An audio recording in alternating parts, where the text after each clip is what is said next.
Pages n'a pas grandi au même endroit que moi. Michael B. Jordan n'a pas grandi au même endroit que moi. On est tous trois hommes noirs vers la trentaine, ou dans la trentaine, ou dans la quarantaine, et on vous raconte tous que, voilà, ce sont les femmes noires qui nous ont, on va dire, moqués, humiliés quand on était plus jeunes.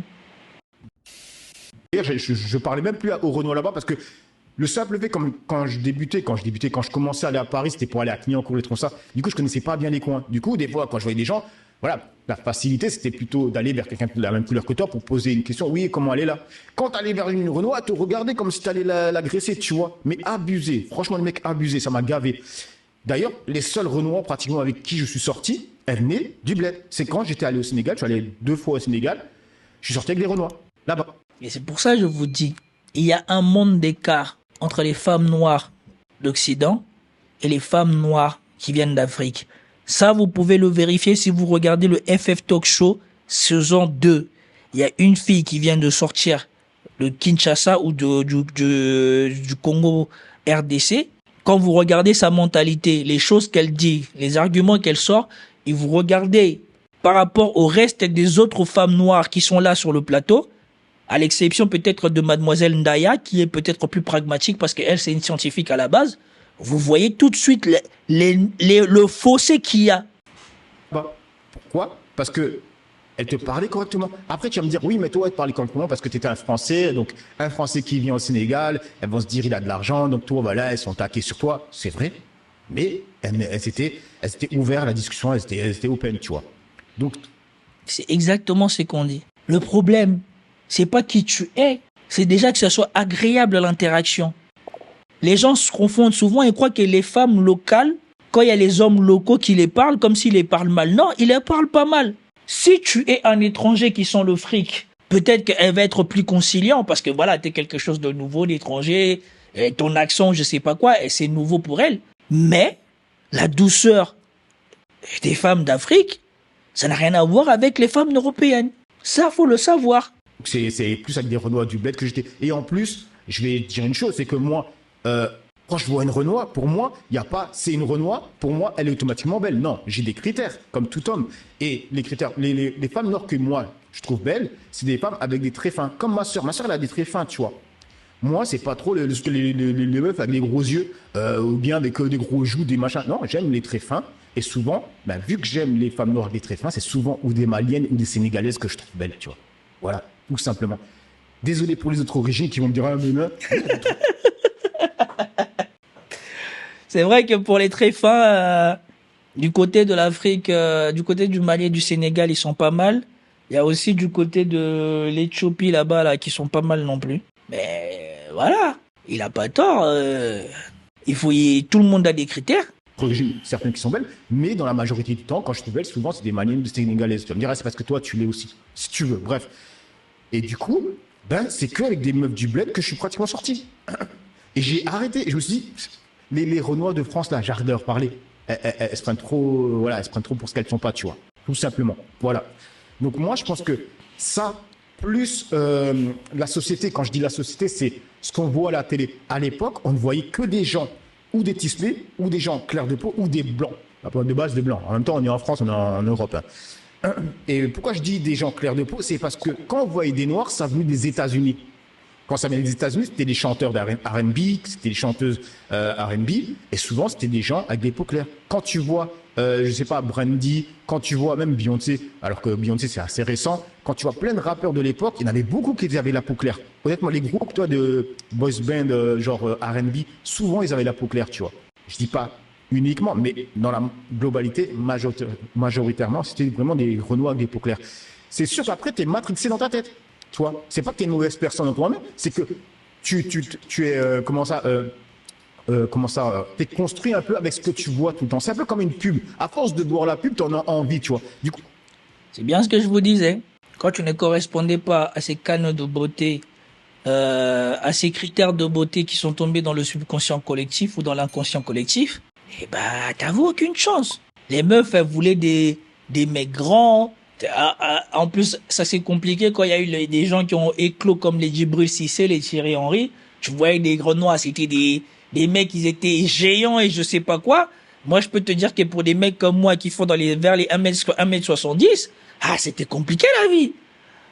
Moi, je vous cache pas. Heureusement que c'était à une époque où, si t'as pas de copine, il n'y a pas mort d'homme. Parce qu'à 15 ans, si t'as pas de copine, il n'y a pas mort d'homme. À 16 ans, si t'as pas de copine, il n'y a pas mort d'homme.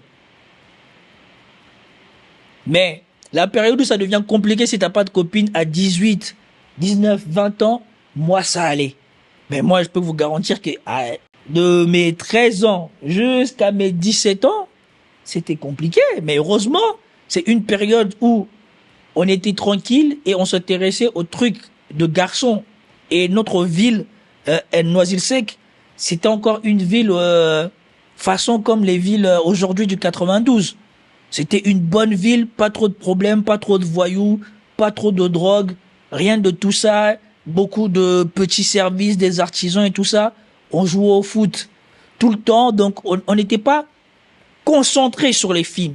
On n'était pas axé sur les filles comme aujourd'hui avec les réseaux sociaux qui ont mis les filles dès le plus jeune âge aux yeux de garçons et les gens ils cherchent. Non, nous on était concentrés sur les trucs d'hommes.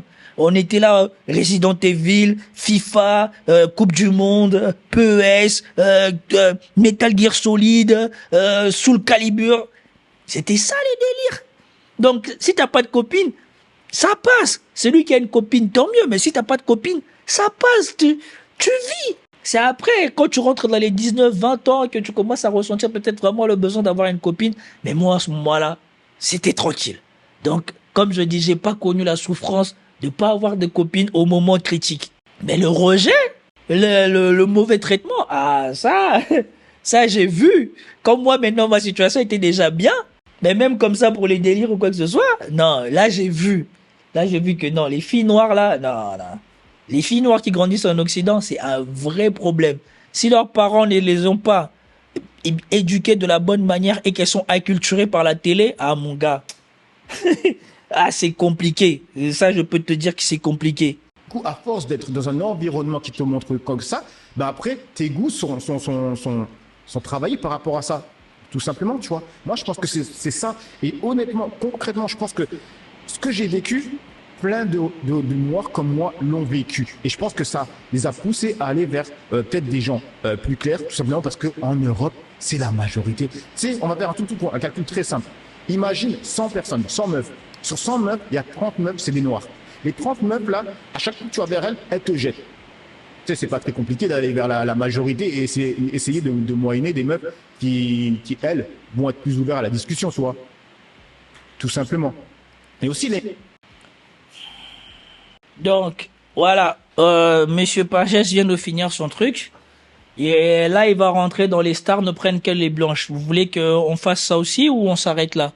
Mais moi, ce que Monsieur Pagès a dit, je vous dis que ça correspondait déjà à ce que moi-même je vous avais dit. Ça correspond à ce que je vous ai dit sur la vidéo quand j'ai fait la démonstration pour Michael B. Jordan. Et ça correspond encore à ce que lui vient vous décrire. Pagès n'a pas grandi au même endroit que moi. Michael B. Jordan n'a pas grandi au même endroit que moi. On est tous 3 hommes noirs vers la trentaine, ou dans la trentaine, ou dans la quarantaine. Et on vous raconte tous que, voilà, ce sont les femmes noires qui nous ont, on va dire, moqués, humiliés quand on était plus jeunes. Donc vous pouvez pas me dire qu'entre moi, Pagès et Michael B. Jordan, il y a des points de récurrence ou il y a des points communs. Non. 3 endroits différents, 2 continents différents, mais quasiment tous la même expérience. C'est que je sais pas qu'est-ce que vous voulez encore de plus concret que ça.